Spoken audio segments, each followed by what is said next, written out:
किवला तर हे crispy chicken खूपच जास्त आवडतं आणि नेहमी नेहमी बाहेरून आणणं तर शक्य नाही, त्याच्यामुळेच मी तिच्यासाठी हे क्रिस्पी चिकन घरीच बनवत असते.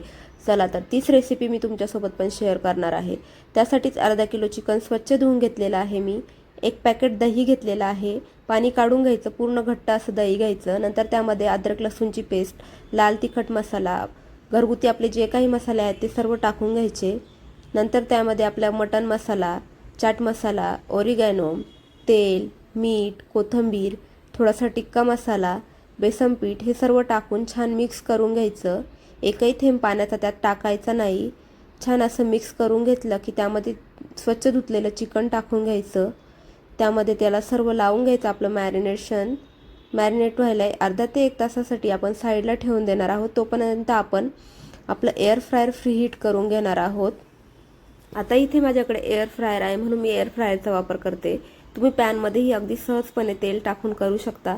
आता इथे मी एअर फ्रायरमध्ये यासाठी करते की त्यात बिलकुल तेलाचा वापर होत नाही आणि खूप जास्त छान असं क्रिस्पी चिकन तयार होतं. एअर फ्रायर फ्री हीट झालं की आपण मॅरिनेट केलेलं चिकन सर्व त्या बास्केटमध्ये टाकून घ्यायचं. 180 डिग्रीवर 10 मिनिटासाठी लावायचं.